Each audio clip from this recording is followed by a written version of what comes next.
Hey guys, what's up? Engineer Pat 5290 coming to you with a rebuild project slash how-to.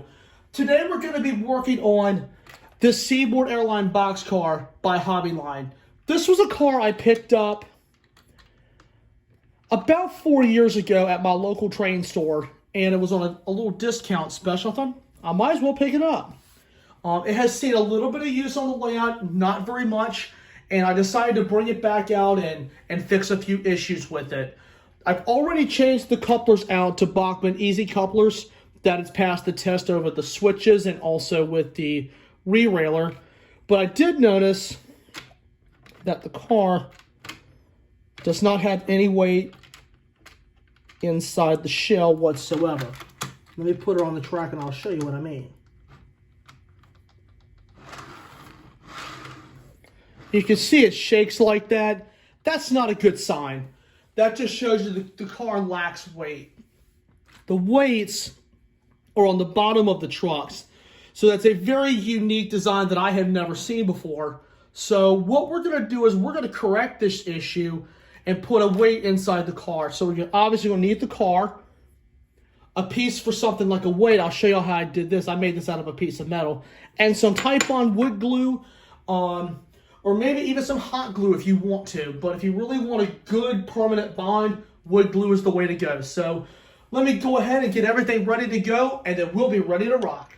Hey guys, we're back with the Seaboard Airline Boxcar project. As you see, I have the little tripod on the countertop so you can get a little bit better view of what I'm getting ready to do.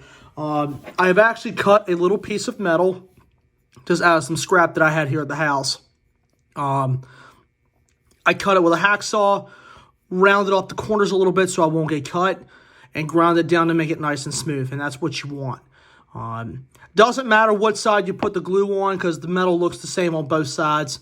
So since this boxcar is one completely unit, you're going to have to slide it in like this and then get it flat. And then once you get it aligned, it's going to be kind of hard. You want to make sure it's pretty close to center. You're not going to get it completely exact, but that's just a little simple way to do it there. So take it out real quick, go for the doors.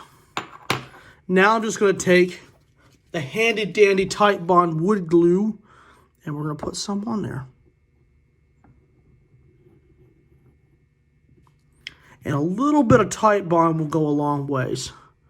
So we put it in. Slide it in, then we slide it, try to get it level there.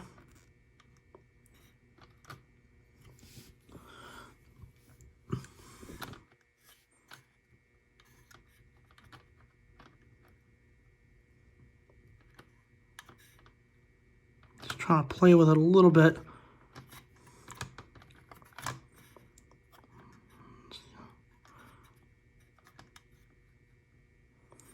Now I've got some glue in there that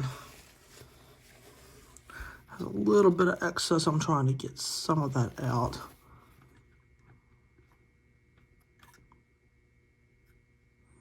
Okay. That looks to be pretty darn close.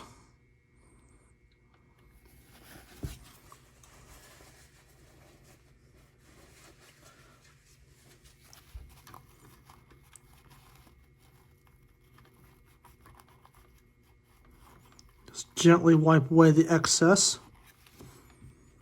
And there you have it. And you can already see there's more weight in that car and there's very little shaking now. It's not as bad as it was.